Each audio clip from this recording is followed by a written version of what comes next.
Bonjour, nous sommes Chiara et Imran et l'UCAVL en classe de première et terminale. Aujourd'hui, on va poser toutes vos questions à nos deux intervenantes, Raphaël et Isabelle, qui sont spécialistes dans Parcoursup. Bonjour, donc je suis Raphaël Lartigou, je suis chef du service académique d'information et d'orientation et je suis accompagnée.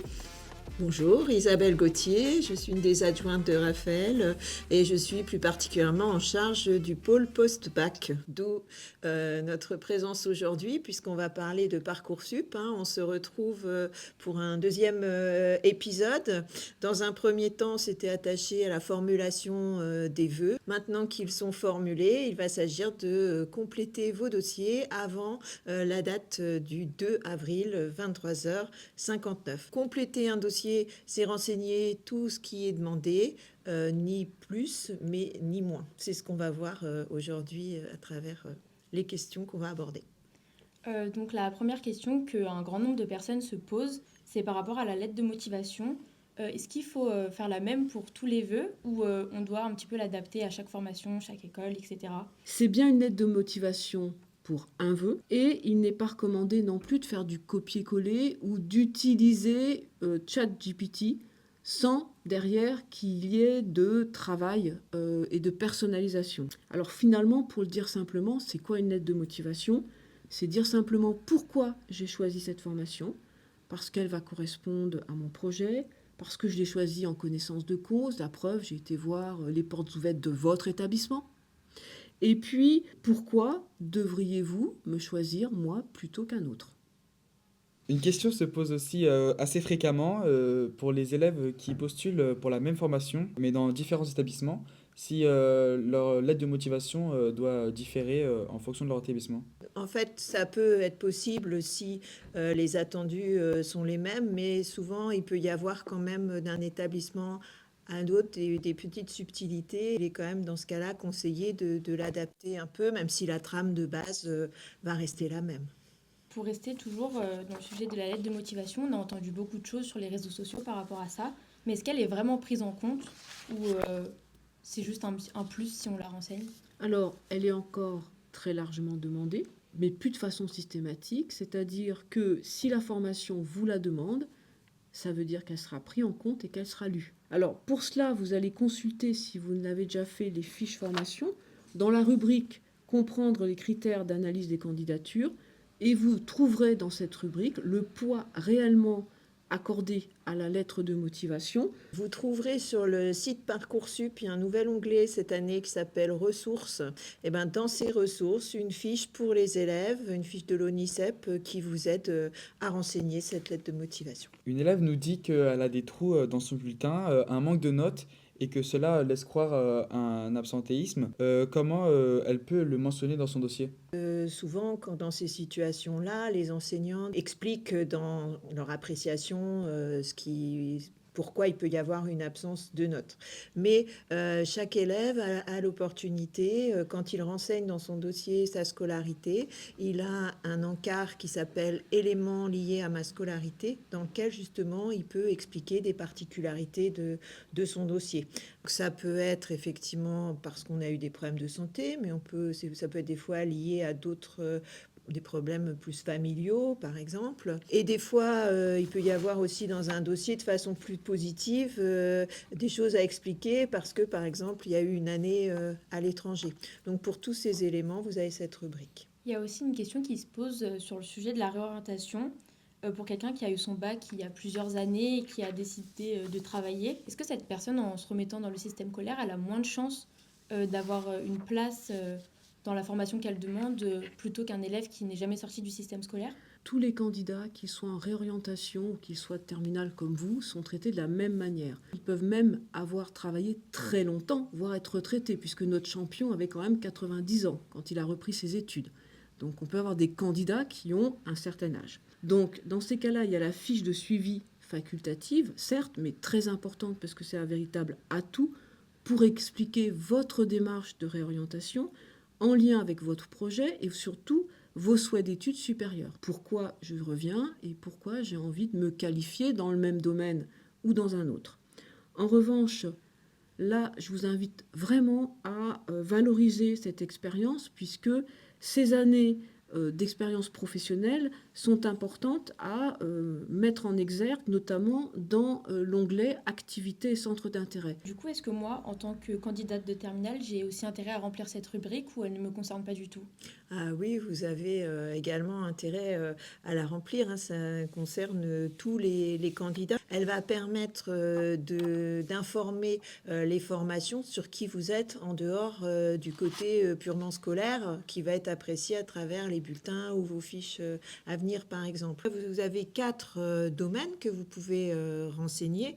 Il y a les expériences d'encadrement et d'animation, par exemple, si vous faites du soutien scolaire, si vous animez un club, votre engagement citoyen, si vous faites des maraudes, du bénévolat, vos activités professionnelles, par exemple du babysitting, hein, ça c'est souvent le cas, ou un petit job d'été. Et aussi votre ouverture au monde, si vous avez une passion en particulier, des activités sportives, culturelles. Vous voyez, tout cet ensemble de choses qui va permettre à la formation d'apprécier qui vous êtes.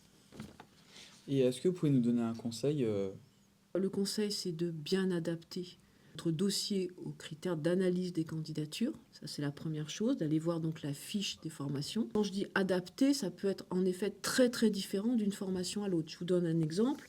En IFSI, donc dans les instituts de soins infirmiers, les résultats scolaires, oui, comptent, mais le jury va systématiquement regarder l'onglet activités et centres d'intérêt dont on parlait, pour voir justement quels sont le poids des compétences transversales et relationnelles, puisque si vous allez faire infirmier, c'est quand même accompagner des gens qui sont en situation compliquée, qui peuvent être malades, qui peuvent être âgés, qui peuvent être aussi des enfants, puisque par exemple faire du babysitting, c'est aussi une manière d'être responsable, hein, et accompagner des jeunes enfants, mais ça peut être aussi, il ne faut pas oublier, les maraudes, des enfants en difficulté, hein, donc ça peut être ça aussi, hein, le fait d'avoir un sens du relationnel. En un mot, il y a toute une dimension sociale et une vocation qui va au-delà des résultats scolaires. En apprentissage, est-ce qu'il y a aussi une date limite pour confirmer notre dossier? Est-ce qu'on doit aussi le confirmer avant le 2 avril? Alors, pour l'apprentissage, le calendrier est un petit peu différent.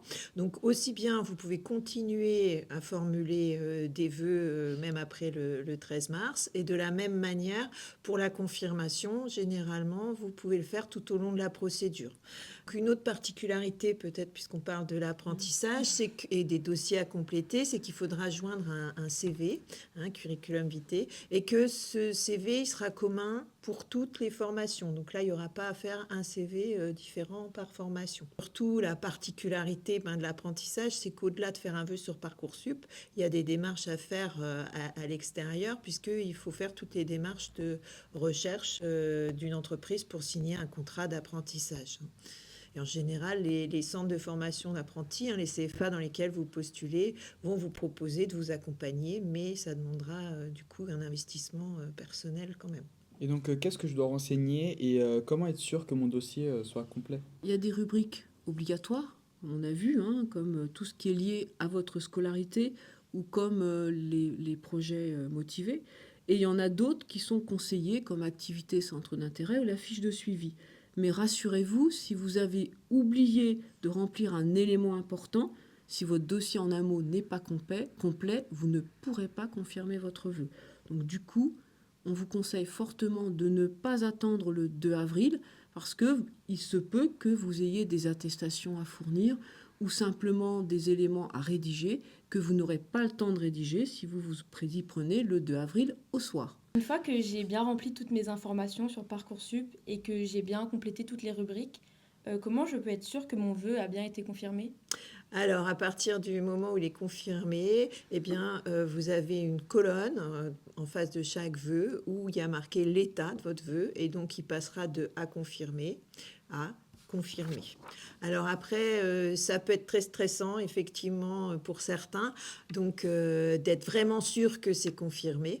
Et dans ce cas-là, vous pouvez, par exemple, vous déconnecter de votre dossier, vous reconnecter pour voir si l'action que vous venez de faire a vraiment bien été prise en compte.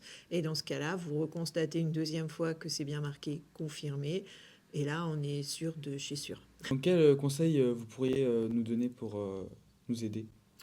Alors, quitte à me répéter, ne pas attendre le dernier jour. Deuxième conseil, si vous avez la moindre question ou le moindre problème, vous faites un message de contact dans votre messagerie Parcoursup. N'attendez pas, faites-le immédiatement.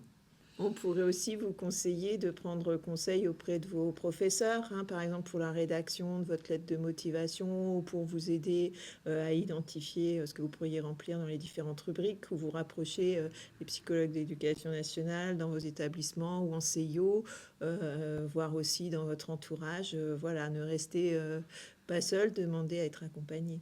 Eh bien, merci pour ces réponses. Merci d'avoir répondu à nos questions et surtout de nous avoir un petit peu plus éclairés sur l'univers de Parcoursup, et pas seulement nous, mais aussi toutes les personnes qui vont devoir adhérer à Parcoursup cette année. Écoutez, on vous remercie.